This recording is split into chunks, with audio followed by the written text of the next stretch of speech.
పట్టుకున్నాం కదా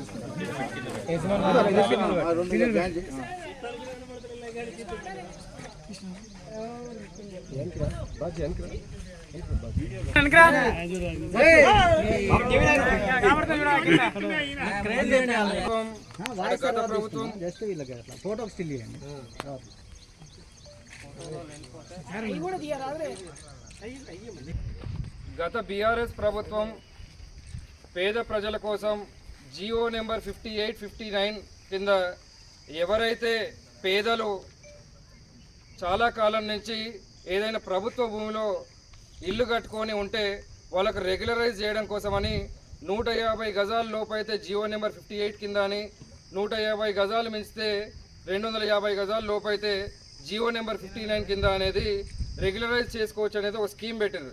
అది కూడా 2014కి ముందు ఎవరైతే ఏదైతే భూమిలో ప్రభుత్వ భూమిలో ఆక్రమించుకొని కబ్జాలో ఉండి వాళ్ళు బేస్మెంటు స్లాబ్ కానీ లేకపోతే రేకుల షెడ్ కానీ ఇలా బేస్మెంట్ వేసుకొని స్లాబ్ వేసుకొని ఉంటే ఇల్లు పక్క ఇల్లు కట్టుకొని ఉంటే వాటిని రెగ్యులరైజ్ చేస్తామనేది చెప్పినారు.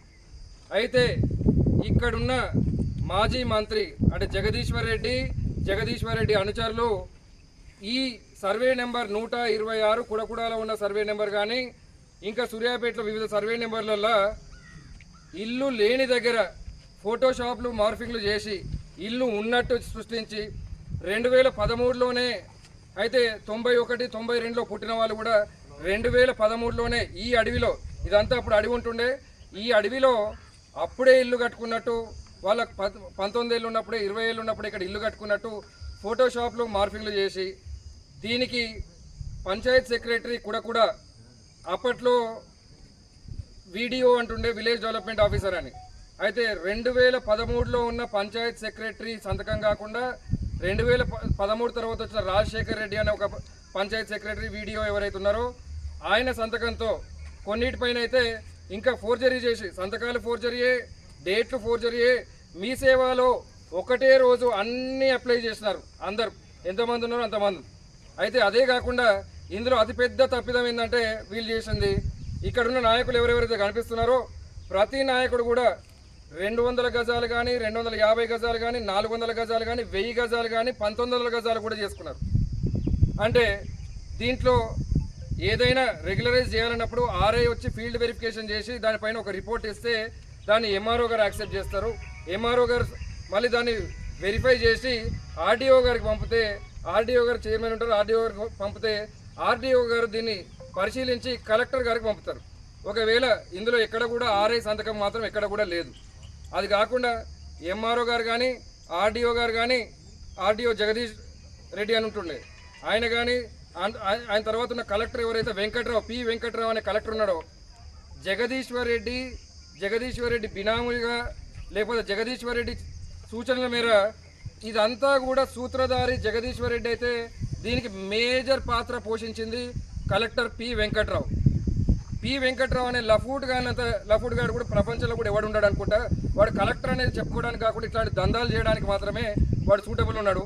ఇక్కడ ఎవరైతే పేద ప్రజల కోసం గతంలో కూడా ఏది దళిత బంధు రాలేదని ఇంకోటి రాలేదంటే కూడా ఎవరైతే పేద ప్రజలు రాలేదని కొట్టాడో వాళ్ళపైన కేసులు పెట్టాడు. అదేవిధంగా ఇవన్నీ కూడా ఇక్కడ ఎంఆర్ఓ ఆఫీస్లో జరగలేదు. ఇవన్నీ ఎంఆర్ఓ లాగిన్ని కలెక్టర్ బంగ్లాలో వెంకట్రావు ఆధ్వర్యంలో వెంకట్రావు పర్యవేక్షణలో పి వెంకట్రావు ఎవరైతే ఉన్నారో కలెక్టర్ పర్యవేక్షణలో జరిగింది. ఈ వెంకట్రావు ఎవరైతే ఉన్నారో ఎంఆర్ఓని నైట్ 12 గంటలకు 1ంటికి పిలిచి ఈ అన్ని డాక్యుమెంట్స్ ఏవైతే ఉన్నాయో ఏ ఒక్కటి కూడా ఇందులో ఒక్కటి కూడా ఒక్కరికి ఇల్లు లేదు. మీరందరూ ఇక్కడ చూస్తున్నారు ఒక ఇల్లు అని ఉందా ఇక్కడ ఈ సర్వే నెంబర్ మొత్తంలో కూడా ఎక్కడ చూసుకున్నా కానీ రెగ్యులరైజ్ అయిన ఇల్లు వీళ్ళు ఏవైతే ఉన్నాయో కొందరు పట్టాలు కూడా చేసుకున్నారు. ఇవన్నీ కూడా ఇన్ఫర్మేషన్ రావడానికి గత సంవత్సరంన్నర నుంచి సంకినేని వెంకటేశ్వరరావు గారు సంవత్సరం నుంచి మాట్లాడుతున్నారు. కూడా సర్వే నెంబర్ 126లో అవకతవకలు జరిగినాయి. అక్రమంగా చాలామంది పేదల రూపంలో అంటే పేదలు అని చెప్పుకుంటూ ఇక్కడ ఎప్పటి నుంచో ఉంటున్నామని చెప్పుకుంటూ కబ్జాలోకి పోయి ఇల్లు లేని ఇల్లునని ఇక్కడ ఒక్క ఇల్లు కూడా లేదు కదా లేని ఇళ్లకు ప్రాపర్టీ ట్యాక్స్ కట్టారు. ఇందులో మున్సిపల్ కమిషనర్ పాత్ర కూడా ఉంది, పి రామాంజుల్ రెడ్డి పాత్ర కూడా ఉంది. అదే కాకుండా ఈ లేని ఇళ్లను ఉన్నట్టు సృష్టించడానికి ఎన్ని నకిలీ డాక్యుమెంట్లు సృష్టించారంటే ఏదో ఇంటి ముందు ఎవరో ఫోటో దిగుతారు, వాళ్ళకు 2013 డేట్తోని గ్రామ పంచాయతీ రిసిప్ట్ ఉంటుంది. ఈ రిసిప్ట్ చూస్తే సంతకం మాత్రం అందరివి కూడా 3 నెలలలోనే 2013 1వ నెల 2వ నెల 3వ నెల 4వ నెల 5వ నెల 6వ నెల అంటే ఇందులో ఒక 3-4 డేట్లలోనే ఈ 6 నెలల్లో ఒక 3-4 డేట్లలో అందరూ కూడా ఇక్కడ కబ్జా చేసిన వాళ్ళందరూ కూడా ఒకటే డేట్లో వచ్చి వాళ్ళు గ్రామ పంచాయతీకి ట్యాక్స్ కట్టినట్టుంది. ఇదే గ్రామ పంచాయతీకి ట్యాక్స్ కట్టినట్టు ఏదైతే రిసిప్ట్ ఉందో ఇంకా నేను దీని ఆర్టీఐతో ఇంకా తీసుకోలేదు, కానీ ఈ అంతా కూడా ఆ గ్రామ పంచాయతీ ట్రెజరీ కానీ గ్రామ పంచాయతీకి సంబంధించి ఏ బ్యాంక్ అకౌంట్లో వేయాలో బ్యాంక్ అకౌంట్లో వేయాల్సిన పైసలే కదా, వాళ్ళు 100 కట్టినా 200 కట్టినా కానీ ఇవన్నీ కూడా ఫోర్స్ డాక్యుమెంట్లు కాబట్టి కలెక్టర్ గారి దగ్గర కూడా ఒక్క దీన్ని నిరూపించడానికి ఎవరి దగ్గర కూడా ఒక్క డాక్యుమెంట్ కూడా ఉండదు. ఇవన్నీ కూడా వీళ్లకు ఎంత విస్తీర్ణము ఏం చేసినంటే కొందరేమో 1000 గజాలు, కొందరేమో 1900 గజాలు, కొందరు 400 గజాలు.